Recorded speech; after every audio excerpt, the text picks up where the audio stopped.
Pour créer un timbre à insérer dans PDF Exchange Viewer pour faciliter la correction, vous devez utiliser le logiciel Paint.net. Une fois installé sur les ordinateurs du Cégep, il est déjà installé pour Paint.net. Vous devez aller dans Démarrer et rechercher dans la barre de recherche Paint.net. À ne pas confondre avec Paint tout court qui ne vous permettra pas de gérer la transparence des timbres.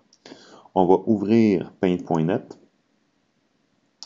Ici, vous avez un élément avec la barre d'outils, la sélection des couleurs. Ici, vous avez les fonctions de l'outil que vous allez choisir, l'historique, donc vous allez pouvoir voir à chaque étape ce que vous avez fait, et les calques, donc c'est des couches supplémentaires, des layers en anglais, où qu'on peut afficher différents éléments.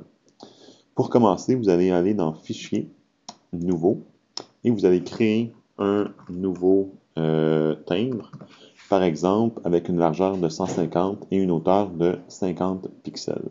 On fait OK. Et ici, vous avez votre gabarit pour créer votre timbre.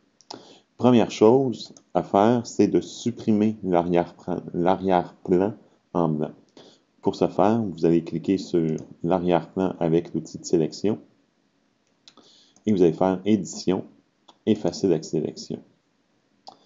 Vous auriez pu également refaire juste en sélectionnant et en touchant la touche Supprimer de votre clavier. Vous voyez ici, j'ai l'ensemble, donc si je veux revenir à une action, je peux replacer et revenir dans mon historique. Un coup que j'ai mes petits quadrillés qui m'indiquent que je peux gérer la transparence, on va aller sélectionner l'outil texte, donc T ici, et on va choisir la couleur. Par exemple, moi je le veux en rouge, j'ai une police Arial Black en format 14 pour que ça soit un petit peu plus gros que ce que mes étudiants écrivent. Je vais cliquer à l'intérieur et je vais écrire, par exemple, vocabulaire. Je peux, une fois qu'il est écrit, je peux prendre la petite flèche ici et le déplacer à l'endroit où que je veux. Je vais le centrer. Et si je voulais rajouter un cadre à mon élément, je pourrais ajouter un calque ici, ajouter un nouveau calque.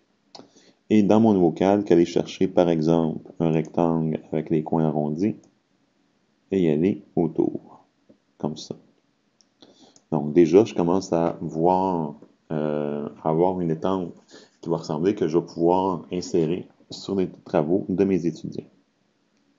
Même principe, ici je peux toujours revenir pour refaire ou pour supprimer des éléments.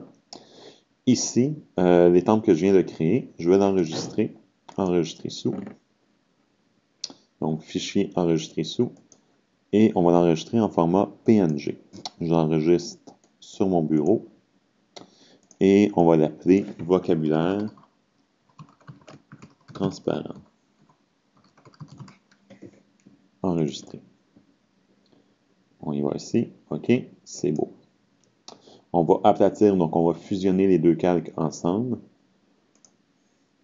Et si je m'en viens sur mon bureau, j'ai mon icône qui est transparent. On voit à travers. Je pourrais, et je vais corriger la petite faute que j'ai ici en passant. Donc, je peux renommer vocabulaire transparent.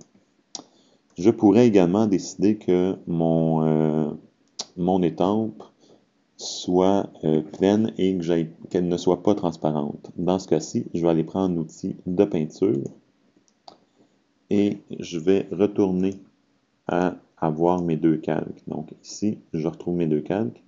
Je vais prendre mon calque avec ma bordure et remplir avec une couleur, par exemple le blanc. On va changer ici pour avoir la bonne couleur. Ici, en blanc. Et je vais déplacer mon calque pour que mon mot vocabulaire soit par-dessus. Fichier enregistré sous. Calque, on va l'appeler plein.